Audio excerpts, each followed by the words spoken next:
Welcome to Bold Agendas, the podcast where we explore topics of strategic interest to business leaders who are guiding their organizations through transformative change. Today, we're returning to a topic that resonated deeply with our audience, Enterprise Architecture 4.0, and why the rise of agentic systems is forcing us to rethink how we design, how we govern, and how we lead these modern enterprises. To help us navigate this frontier, I'm thrilled to welcome back Jesper Lowgren. He's an Agentic Enterprise Architect Lead at DXC Technology, and he's one of the clearest thinkers I know on how AI is shaping architecture, data, governance, and the very fabric of enterprise ecosystems. Jesper brings rigorous architectural thinking and an ability to explain incredibly complex shifts in ways that are accessible and urgent. I'm Mimi Brooks, and this is Bold Agendas on Enterprise Architecture 4.0, Agentic Governance and the Leadership Mindset for the Age of Autonomy. Let's get started. Jesper, welcome back to Bold Agendas. It's a delight to have you. Thank you for making the time for me. Thank you. I'm very excited to be back. I'm excited to have you here. Jesper, we were having a little chat, before we went live, and I was saying to you that, the title of our episode here, Enterprise Architecture 4.0, Agentic Governance and the Leadership Mindset, could sound, like three different discussions in one. And the thing that I want to try to do today for our business audience, who I think will find this very practically useful, at a strategic operating model and execution perspective, is to basically link these together to say these are all highly related around our changing enterprise ecosystems. And we want to try to connect the dots so that people see, the continuity of one to the other to the other. They're all being triggered by the same set of change happening inside the enterprise, our movement from our legacy systems to our agentic ecosystems, and all these ideas,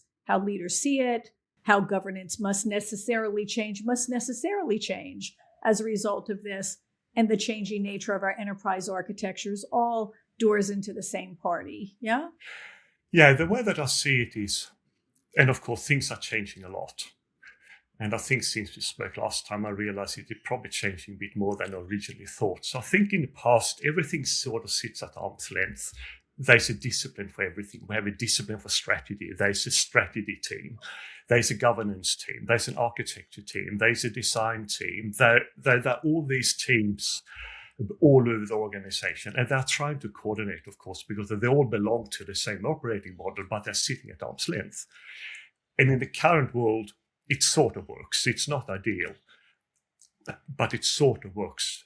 When we're going into the agentic world, everything goes so quickly. You can have an agentic system that is making a very important decision very, very quickly. And if it's doing something wrong, you need to understand that immediately. You can't sort of wait for a report and have a governance committee meeting a week later and start talking about what the AI has done. It has to be instantaneous. You need to have a kill switch, for example, if something doesn't work or something goes haywire. So I think that the picture that is emerging is that we had a big circle before with all of these discrete components, again, strategy, design, architecture, governance. And I think AI is forcing it all together. And it's becoming more and more connected. So rather than being a lot of diverse capability, all of the capabilities are actually starting to integrate, and they have to integrate because everything in agentic world has to be real time. Yeah, that makes sense. And let's just hang on that for 1 minute, Jesper. So, it's the idea of our business ecosystems becoming more AI capable, right, Jesper? It's the idea of our ecosystems becoming more agentic, that changes the characteristics, the dynamics of the enterprise from, what used to be able to be reasoned in silos, even if it wasn't the best way to to look at the system, the silos first and then the system that is created as a result of it. But nevertheless, it is the changing nature of our ecosystems, that's causing us to observe these trends like the interplay of agents to agents in the ecosystem. What's the difference between understanding, governing, and managing within a single system or platform versus across multiple systems and platforms, where now we start seeing the real both power, of agentic coming to life, but also realizing that as that happens, our governing systems and structures that sit around that, necessarily have got to change in order to match that infrastructure, that ecosystem. Your thoughts? Yeah, absolutely. And it comes back to what I said a second ago, that architecture, governance really can't sit on the side. So because of these systems, they're operating very, very quickly, and they're getting more and more autonomy. That means that we're giving an agency to make decisions on our behalf. We have to understand they're not humans. These are pieces of software. They are incredibly intelligent. Right now, GPT-5 has reached an IQ of 140.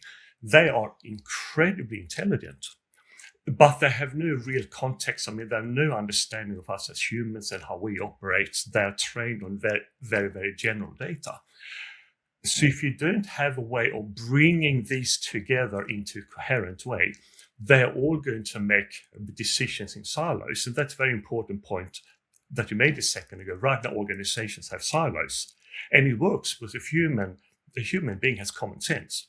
If I see something in my silo, now this is not quite right, something is missing, I will go and talk to someone, or I will engage and I will solve it on my own. If we give that same problem to AI, and we have all these different silos, every piece of AI is going to make a different decision.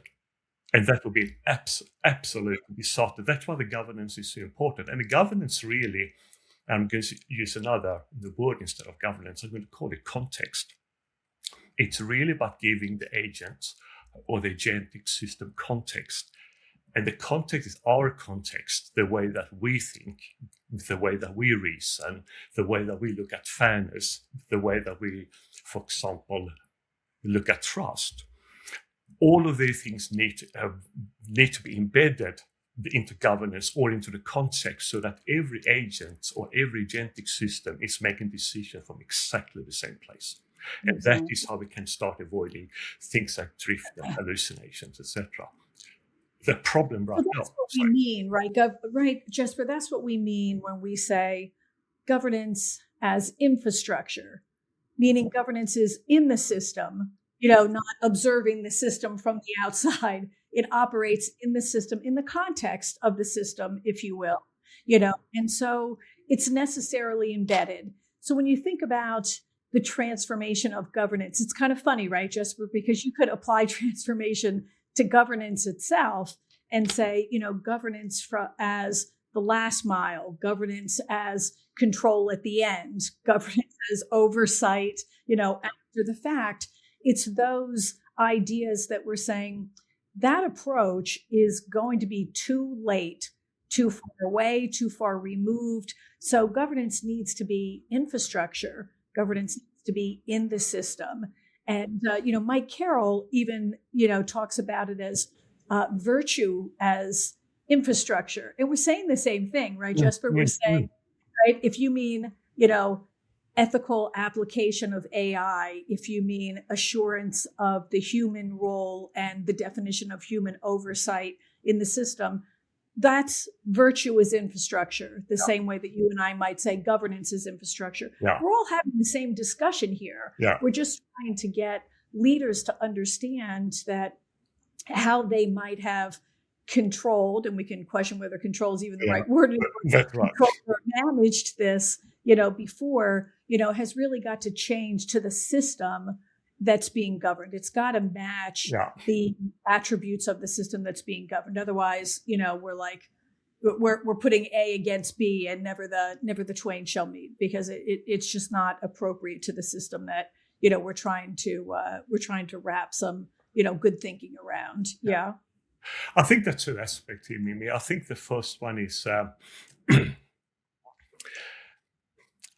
governance. Right now, again, come back to what we talked about before. It sits on the outside. It needs to come in, but it needs to come in on a number of different levels. So it's not just at runtime, it needs to also come in at design time.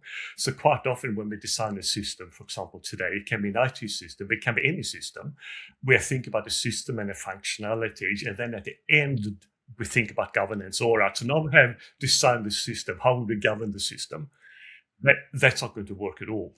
We actually have to bring the governance capability into the design process itself. It's actually part of the design. It doesn't sit after or even before it.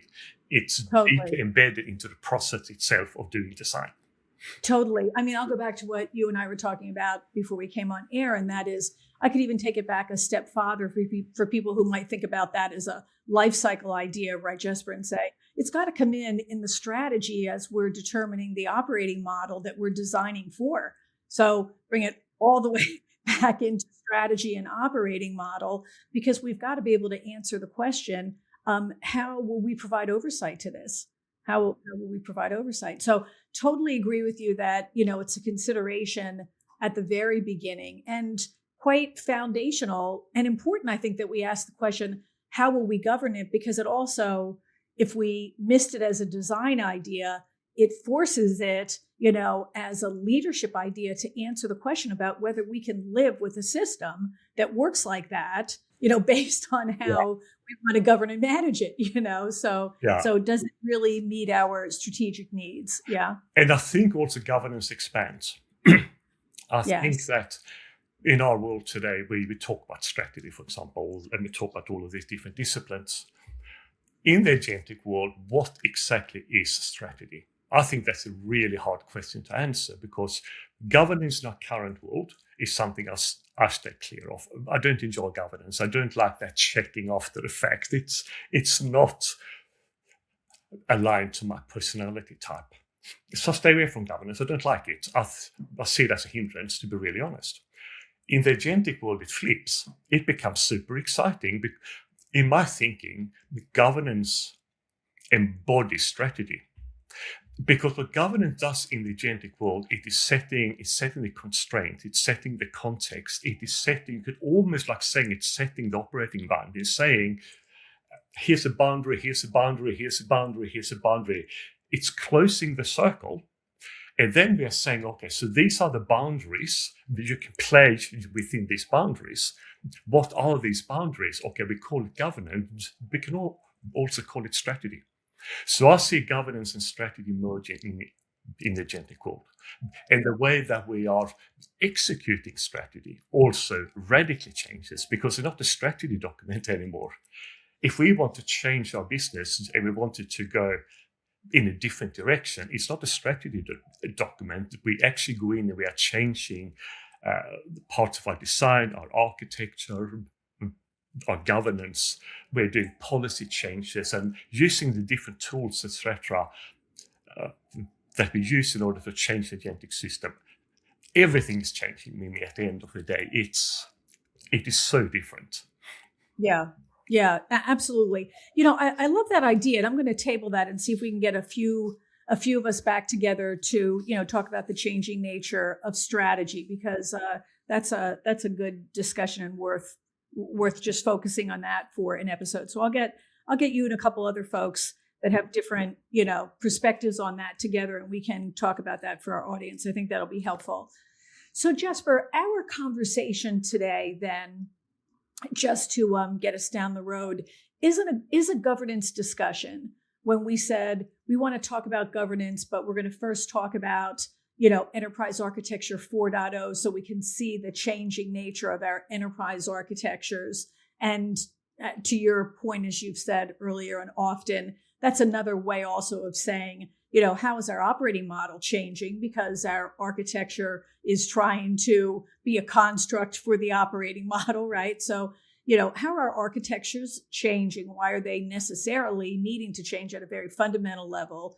And then with that, idea in mind, how do we govern that? So our discussion is a governance discussion. We're trying to get there by having a bit of a discussion around enterprise architecture, its changing nature, and what you mean when you talk about enterprise architecture 4.0 and the work you do there. And then we'll end a little bit with, if the what is the what and the how is the how, what do leaders need to be thinking in terms of their approach in order to, meet this opportunity where it is? Yeah. What do you think? Yeah. Yeah, great question. So I'm going to address it from a slightly different angle. And again, I've said a few times that I think that AI collapses things. And I see a new picture emerging when it comes to architectural systems, IT specifically. And it's almost like we have two polarities. We have the design, and that is before the fact. And then we have runtime, and that is during the fact, is execution of it. It's almost like the yin and yang. So your design, that is where you're specifying the intent and your policies and what you want the system to do and everything. And then the runtime, we're taking everything in the design and we're executing it, and we have a line of sight. That to me is enterprise architecture 4.0. It is doing away with a lot of old stuff of enterprise architecture that is really design-based, but from a different perspective. So enterprise architecture is a very long cycle. So we're starting typically with business architecture, and we do capability models, and we do value streams, and then we are building application architecture, data architecture, and technology architecture all around this into some kind of technology ecosystem. The problem with that is that it's very slow and it's not fully integrated. And what enterprise and the biggest thing, it doesn't cater for cognition. So it's assuming the systems are done, that if something goes wrong, if you have an ERP or you have a supply chain management and there's data missing or there's an integration that's not there, the system stops. It's very simple. It just stops. In this new world, in the agentic world, if the AI agent doesn't have anything, if something is missing, it's going to keep on doing. It's going to guess. It's going to start drifting. It's going to start hallucinating. So a lot of AI 4.0 is about really understanding the design and the runtime and how that looks like and how that integrates and how we use that to design an agentic system. One way of putting it again is this compression, where enterprise architecture has a very long lag time from the beginning to end. All of that is shortening radically in agentic design. And then there's a third aspect to it. Enterprise architecture 4.0 also needs to get into the simulation, because it's all well and good to design a system and then run a system, but you also have to make sure that you're doing what's meant to. And most importantly, if you're changing the system, if you're changing a policy in the system, you don't actually really understand exactly what that's going to change, because you don't really understand everything that happens inside the system. So if you're changing a policy, you need an environment where you can test and simulate that change in policy and see how the system reacts. And that squarely sits in enterprise architecture, that runtime view and simulation view to be able to test things before you let into the wild. And again, that's very different from how we do things today. So, Jesper, I just want to hang here for a minute, for our business audience, and see if you can bring any practical perspective here for them. Most of our business audience run large legacy companies. So they've got most of one foot in their legacy environment, and a little bit of a foot, their toes on, the emerging side of their enterprise architecture. So this transitional state of old and new, how I think about, not only transitioning the environment, but managing that process from legacy systems to 4.0 capable architecture. What does that look like, Jesper? How do business leaders think about that? I don't think business leaders are thinking about it at the moment, but the conversation I'm having with business leaders about it. And I've had a really good conversation about 4 or 5 months ago with an organization that it's It's a listed company in Australia. And they have a very big call center operation around a certain market. And this is a very technical market. And we all know it's very difficult to keep hold of call center people. There's high turnover. So they have two kinds of people in the call center. They have the younger folks, and they're turning over much quicker. And they have the older folks that have been there for a long time. They have all of the technical knowledge, and they are now about to retire. And the products here, some of them are 100 years old. So they're difficult products. It's a lot of handwritten stuff. So we put a proposal to them. They wanted to start using AI agents. And we said, let's think about this differently. Yep, you can put in an agent here and an agent there, but you can't meaningfully connect them because they don't share the context. So we said, how about we build an agentic system instead? How about we take this part of a business and we take it out of your business and we use an incubation model instead. And we are redesigning this part of the business to be agentic, top down. And then we look at what it looks like. And I'm happy to talk about the design process because that's quite wild. It's very different to what we do now.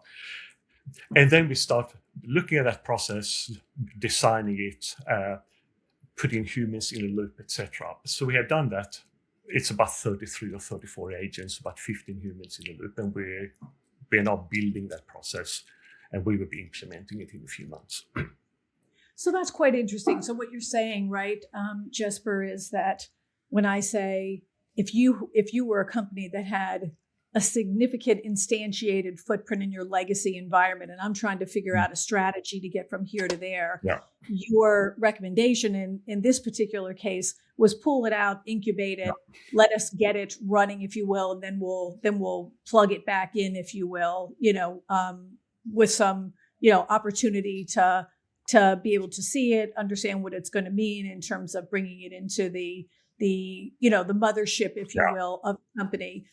So incubation was the recommendation there. That's interesting. Or you go the other way and you actually start incubating the entire mothership over time. Because these two cultures are so radically different.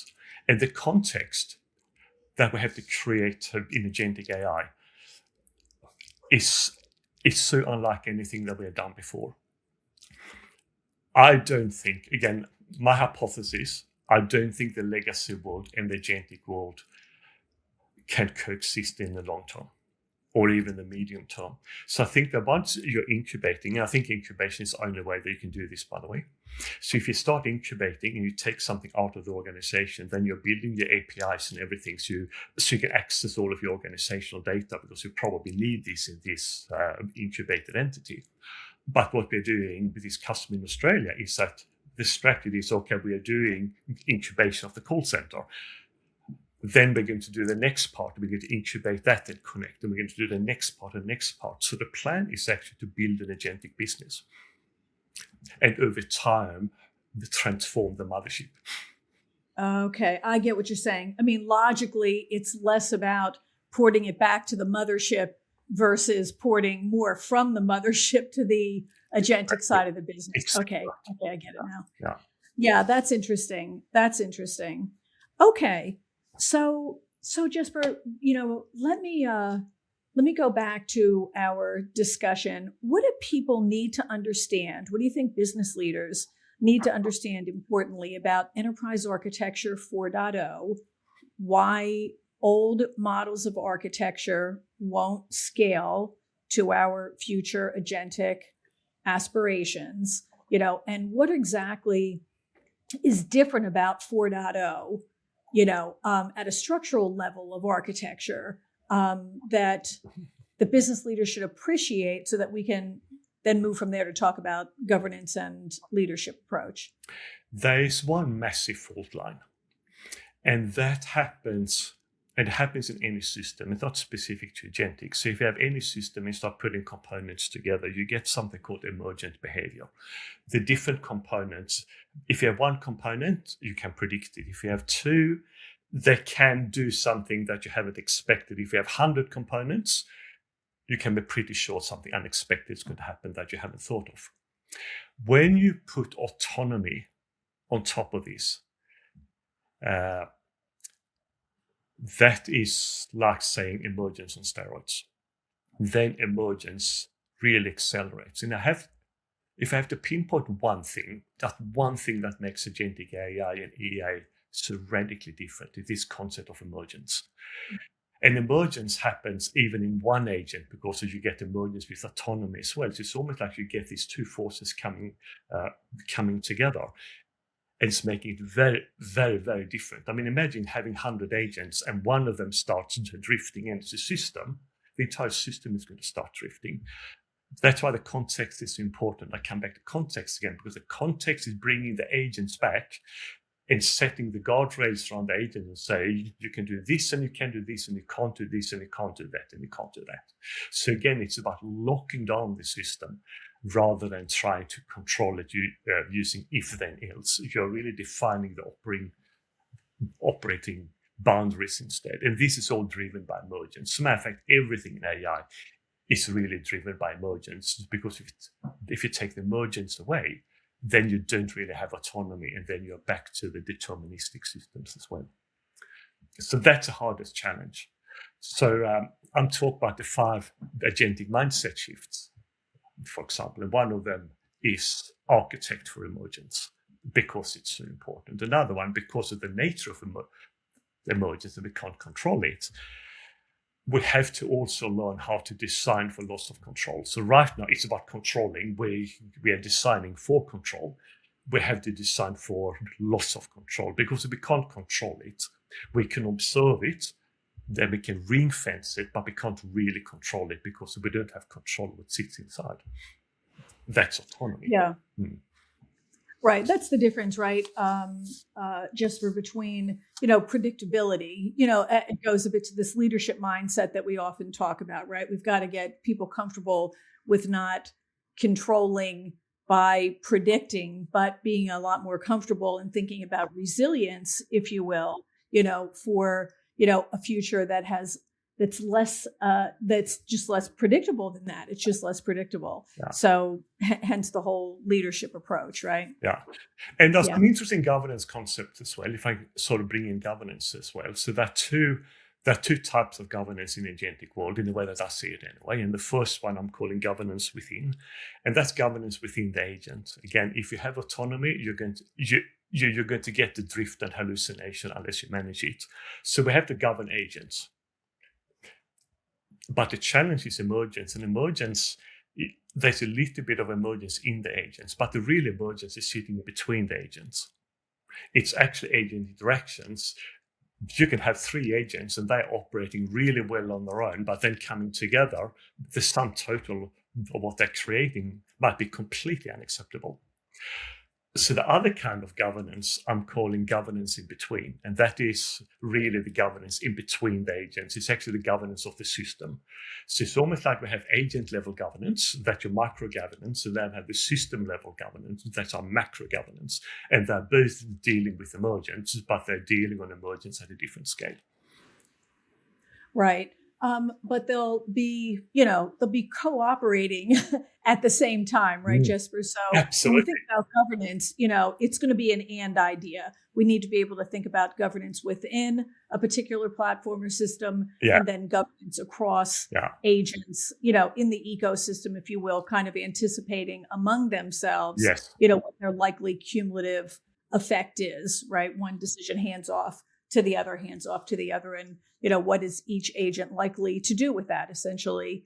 And then how do I put guardrails around that, to your point, that system, not that isolated solution. Exactly. Because those isolated solutions will become less and less the norm, right, in terms of what our ecosystems look like. Exactly.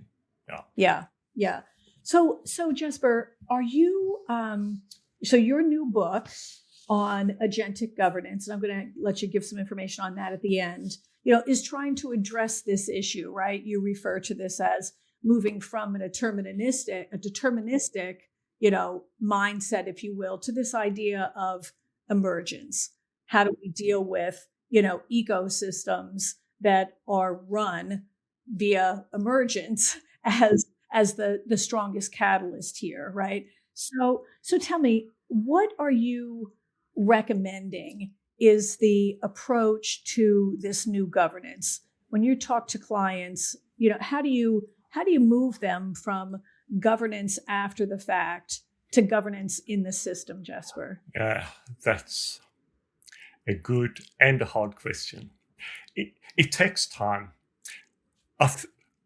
Mindset shift, I think, are the hardest shifts out of all different shifts. To think differently, I think, is inherently incredibly difficult for humans. And the approach I'm taking is that it's not something that you can explain in one conversation. It's the result of a number of conversations, a number of interactions, taking a customer on a journey and try to explain these in the beginning, perhaps theoretical concepts, but then making them real through a process, like, for example, a design process. And then by taking a customer on the journey, taking a leader on the journey, they will get more and more insight, more and more understanding, and they will start connecting the dots at some stage. So it is an evolution in its own right, I think. It's not a switch. It takes time to get the mind around these things. Jesper, I'm going to connect kind of two thoughts and you tell me what you think. This idea of incubating outside the system instead of trying to fight the internal system in order to get innovation instantiated, right? If we've got businesses, and I think there's a lot, that are running parallel strategies of, operational maintenance, keeping the lights on, if you will, and transformation strategies within the same construct of the business, even though, the people, the processes could be different or could be the same or whatever. But I just wonder whether, we still have got to get these two, places to meet, the old and the new. So I wonder if there's a way of attaching strategic governance, transformative governance to the transformation strategy and changing the rules, in transformation strategy and its related roadmap on governance considerations. It's the first mile, not the last mile. It starts with the first solution and then it compounds itself across multiple solutions. Your job is to realize that it's not a 1 and a 1 and a 1. Yeah. It's a 1 and a 2, a 1 and a 4, a 1 and a 5, whatever analogy we want to use to how the system compounds itself, making the space in between more important than the space inside, because that's what you're saying. The space in between, is more important than the space inside any one solution. So I'm just wondering, Jesper, whether we could imagine an approach where transformation strategy brings in transformation governance, flips its, positioning in terms of, how it fits into that new operating model and operating practices, so that governance comes first. It includes ethics and AI. It includes humans in the loop. It includes guardrails of the business. It includes to-be operating model, et cetera, et cetera.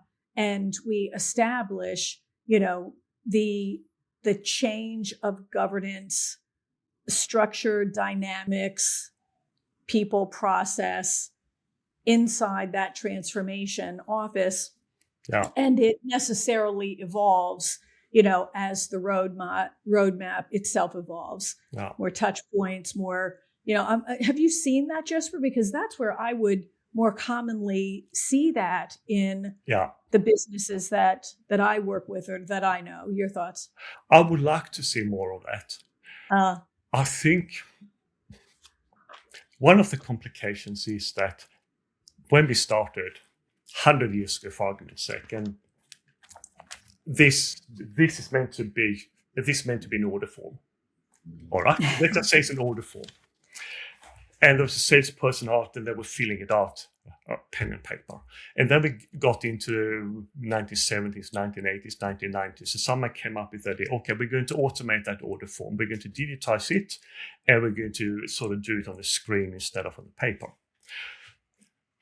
We actually haven't changed anything. We have just taken an order from an analog world and we have put it into the digital world. So in a sense, we're introducing debt. Because in the digital world, Perhaps the order form is not the ideal entity. It's a remnant from the old world, and we simply take it into the digital world. So we have made a lot of compromises in the digital world. And it's a choice, right? We can invest a lot of money and we can get a high degree of automation, or we can invest less money and we get a lot of technical debt, cultural debts, all kind of debts. And I think that is the key to this. And I've created a quote, and I do believe in this quote.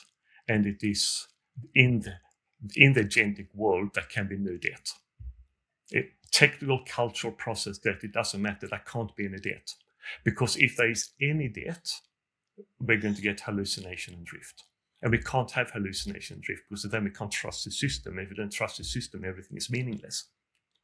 I think that is really the complication, is that the agentic world is so incredibly unforgiving.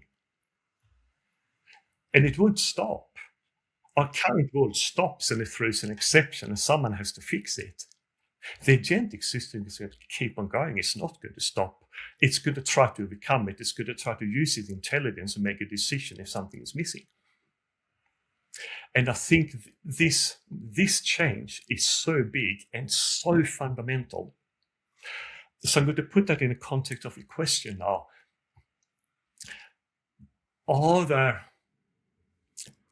Is there a journey of different shades of grey to go from the digital world into the agentic world? Or is it really black and white, that either you do one thing or you do the other?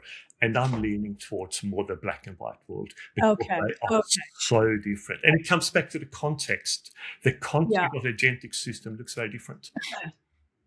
I get it, what you're saying. Okay, so Jesper, that's really quite helpful to me, because what I hear you saying is when we talk about incubating, when we talk about trying to change from the old to the new, how do we move systems like that? How do we move organizations like that? How do we move leadership like that? It's your concern that when we live in the gray, that the gray area is a dangerous area to live in. That's what's worrying you. What's worrying you? Very dangerous. Yeah. Very dangerous. Like so you're concerned that if we don't, create a hard split between old and new, a hard separation between old and new, we're going to end up with something that's gray in the middle.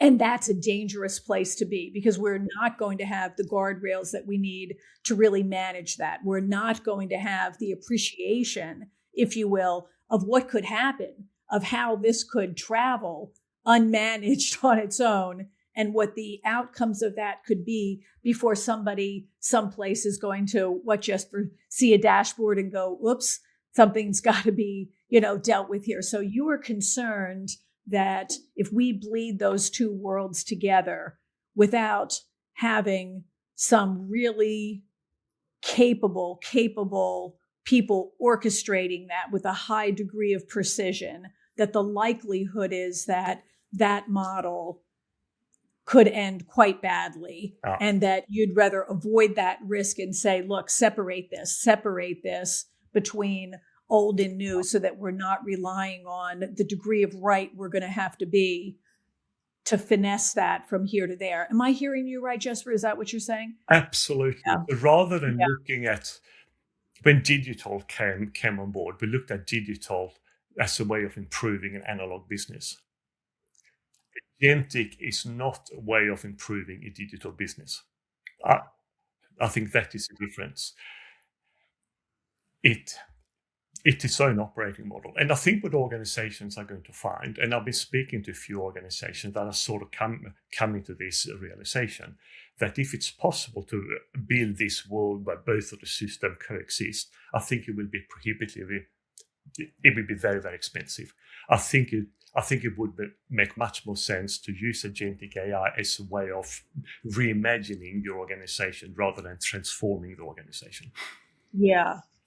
Okay. That's a good point too. So you want me to hear that it's not just, the likelihood of success, it's also the real additive cost of making the gray black or white, is going to be, potentially a lot more than starting with a clean slate, especially when the definition of a clean slate is we're not digitizing our current business model. Like if we just accept the fact that we're not digitizing our current business model, we're trying to reinvent the business model, reinvent the operating model for sure, right? So if we're really going to, implement change at the profound and foundational level that we need to realize the value proposition that we're chasing here, that in fact, doing that and trying to manage the costs of old and new and all of the interim states from here to there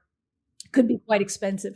The other thing that worries me in that context, Jesper, is literally managing the transitional states, because that is always underestimated, Jesper, always underestimated. You understand what I mean when I say that, right? So if I look at someone's roadmap and I look at the beginning of the roadmap and at the end of the roadmap, I can reason through that most of the time in terms of what's it going to take to get from here to there. Yeah. But when you go to live that, you're going to, and nobody wants to do a big bang, right, Jesper? Nobody wants to big bang that if they're doing a transition. So they want to do this iterative idea on steroids, right? But what no one ever really thinks about is that we've got to run the business on every bite of the apple. Every bite of that apple iteratively needs to be a bite that says, I can do business here, and then I can do business here, and then I can do business here. It's not like, I'm failing, I'm succeeding. It doesn't work that way. But the logicalness of those bites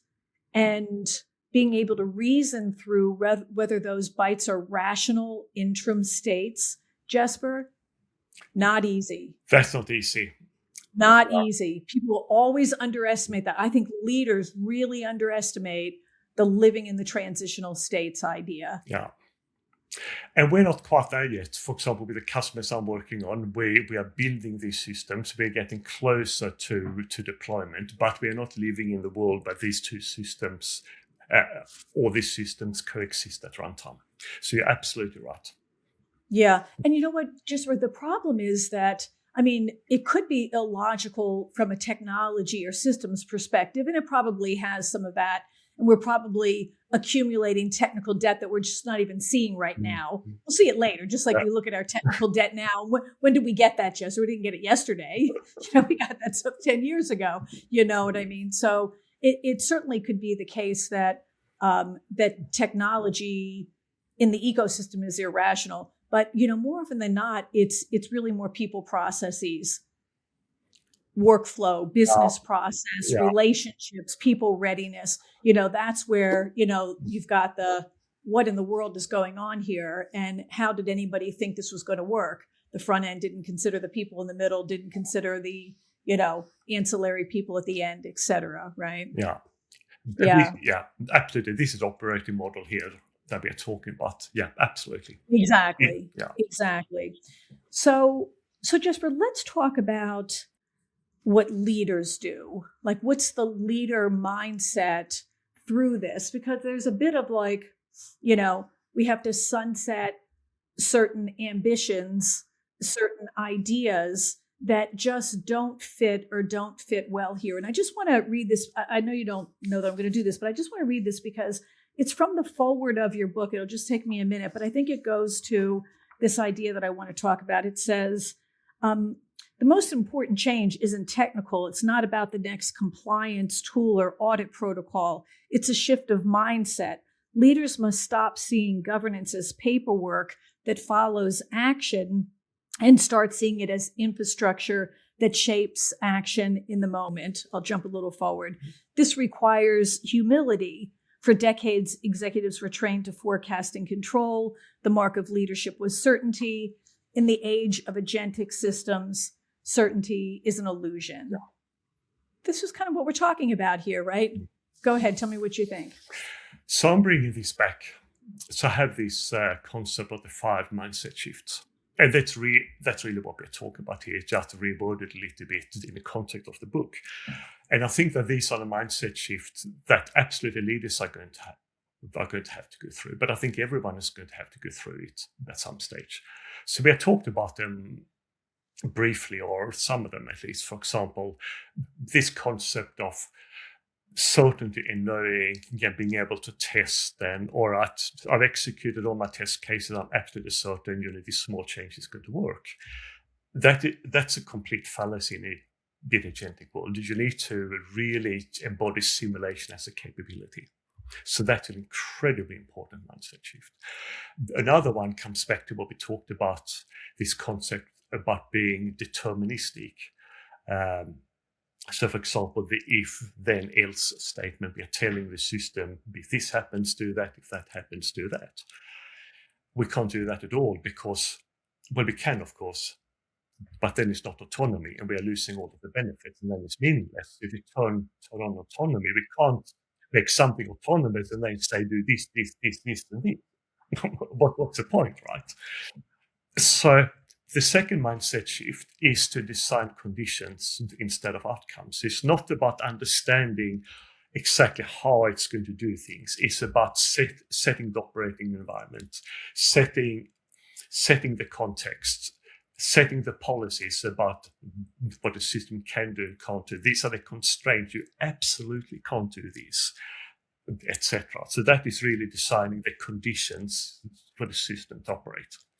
We have talked about emergence, and that's a big one. Understanding the nature of emergence and understanding the absolute potentially disastrous effect that emergence can have on an organization if it gets out of control. It's the most important thing that the governance is emergence. So that's the third one. And the fourth one is sort of a little bit related to the second one, and that is design for loss of control. And again, it's about understanding that we can't control everything. So if we can't control everything, how do we design an environment that even if we don't control it, if something goes wrong or something happens, we can see it immediately and we can take action, even if we don't know what it is, because emergence means that we don't know what it is. And the fifth one, and this one here we've been talking about for quite a while, but I don't think that we have embodied it, this concept of fail and learn fast. I think in an agentic system, that's not optional. It's the only way that you're going to be able to govern, for example, is by learning and evolving. You have to create your learning systems. There's something about this continuous feedback, continuous learning, that is almost like built into the fabric of agentic AI. It is constantly, you have autonomy, it is constantly going to evolve, and we have to evolve with the system. So these are the five mindset shifts I have identified. And I think that business leaders need to be aware of these, and they need to start thinking about what that means for them and their organization and where they want to go in the future. So, Jesper, what's the relationship of the maturity model of AI to the maturity model of leaders? Like, how do I think about that? How do I, because I'm trying to get at leader readiness, Jesper. Yes. So, what's the relationship, of that maturity and, the trajectory of that maturity of AI in the business and how I think about, leadership readiness. You understand? I'm just saying the same voice. What do you think about that? I'm just wondering if there's a way to think about that. I think it's an interesting. You actually gave me some idea now that I'm going to explore after this conversation. Yeah. If we look at the maturity, it would be helpful to understand that, right? Yeah, I think we can actually link mindset shift with maturity levels. I haven't done that before, so let's play with it. So, if we talk about the maturity levels, so if we talk about this, the CMMM maturity levels 1 to 5. Then, in the context of agentic AI, maturity level 1 is going to be ad hoc. This is, we're turning on Copilot in organizations and we let employees go to Copilot and ask questions. We're going to get benefits from it because there are benefits in doing that. As a matter of fact, there are a lot of benefits in doing that, but they're not easily measured. So that's why it's sort of ad hoc. And then level 2, that is when things are becoming repeatable. And repeatable doesn't mean good.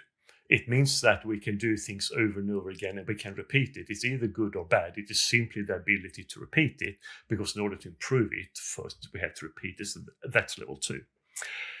In the agentic world, that is similar to our the single AI agent. So we have a policy agent, for example, or we have a travel recommendation agent. They're single agent and they have a single purpose and they have a single function. It's an assistant, Jesper. Yeah. It's AI as an assistant. Exactly. Okay, with you. Yeah. Exactly right. Yeah.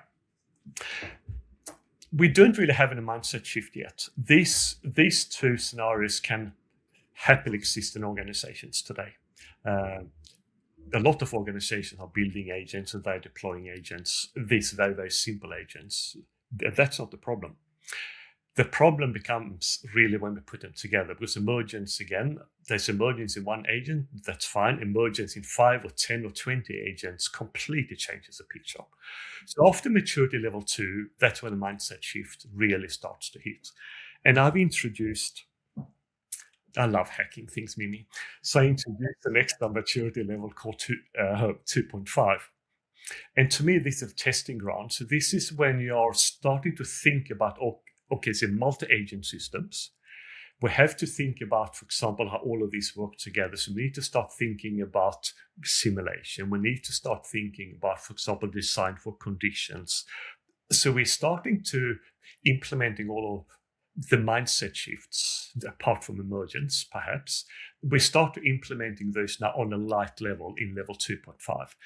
Because here, what we're doing is proving or connecting agents, and that we have the infrastructure for running multiple agents that are connected, but we have not turned on autonomy yet. So autonomy is a big thing, huge thing. So this is really running the multi-agent system more in a deterministic mode. Level 3, just so I'm with you, level 3, you define as AI as agents, but you mean it to be multiple agents. That across 2.5 is multiple agents, and level 3, that's multiple agents, and we start turning on autonomy. So they're starting to make real decisions on their own as a system. Okay. Yeah. And level 3, level 2.5 is a big jump. And level 3 is an equally big jump. That's why I put in level 2.5 to make the jump a little bit bigger. So you're essentially mastering the agentic system without autonomy first. All of your guardrails, all of your governance, you're really setting up your governance framework in level 2.5. So level 2.5, I'm totally with you. And then I'm trying to get to level 3. And what is that, Jesper? Sorry. That's autonomy. That's when we're adding autonomy into the system. So we don't just have a lot of deterministic agents.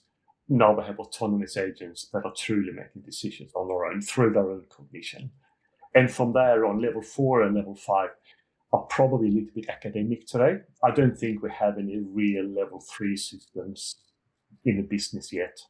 Open systems. Of course, we have trading systems and military systems, but they're closed systems. If you talk about open system, business systems, I think most organizations today sit on level 2, and they're trying to get into level 2.5.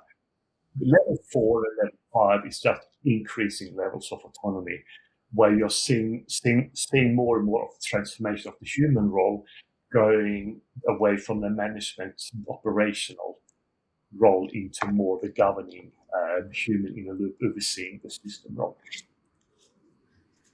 So, Jesper, I think it would be interesting if you, and I imagine to your point a moment ago, now I'm following you, I imagine that you could, think about the changing leadership mindset and, those mindset attributes that are most needed, to the maturity level of AI that I'm in, right? So that I can, and maybe sometimes if we, attach just, I don't know, general ideas of change, which is the human change should be slightly ahead of, the system change, so that we have readiness, right? Within the organization, at least at the senior level. So if we looked at those relationships slightly ahead of the curve, we might be able to say, these leadership mindsets are particularly important as we're moving from level 1 to level 2. And these mindsets are really needed to go successfully, to your point, towards what is a pretty big jump from 2 to 2.5, and then what would really need to be, closer to maturity from a leader mindset perspective as we think about 3.0. I think that is interesting. I think you should do that. I think that would be a helpful thing to understand your point of view on. Perhaps we should do a collab. There we go. Yeah, let's do that. I would love to do that, because it goes back to what you were saying, your argument about, the separation of, agentic innovation from an incubation perspective. I think that leadership readiness is a hard thing to have ready, Jesper. It's a really hard thing to have ready. And so if we could be really crisp on exactly what needs to be ready, as opposed to that's a nice to have, I think that. I think it's fantastic idea, Mimi. I think it's brilliant. I think this is exactly what we need. Yeah, I like that. Okay, so we'll put that on the list of something to talk about as we go forward. So Jesper, on governance, then, anything else that that I'm missing in terms of how we think about moving towards a governance structure that is fit for future? I think the biggest challenge, again, coming back to mindset and all these biases, and there are certain biases that we take comfort in the past. I mean, that's how we introduce technical debt. We know that we should be doing it in a particular way, but we've done it certain things in the past, or we are under time constraints, so we are sort of rushing through things. I think that's a bigger thing, because if we go down that road, we know it's not going to work. So I think that from a governance perspective, again, coming back to my quote before, there can't be any debt in the agentic world. I think that's an interesting quote. Yeah. Okay. It's so important, because if you have that debt, governance doesn't work. What could be the cultural debt, Jesper? Could there be cultural debt? Absolutely. Cultural debt would be an example. For example, I talked about one of the mindset shifts is continuous learning and creating a learning system. If you have a very toxic culture that is very untrusting, and you have a very top-down heavy management culture, it is going to be difficult. It's going to be difficult to adopt the culture needed in order to be successful. Jesper, in your experience so far, and I realize that we're still in the early stages of maturity here, is there any line of sight that you can see between companies that, from your perspective, put themselves on a better road earlier?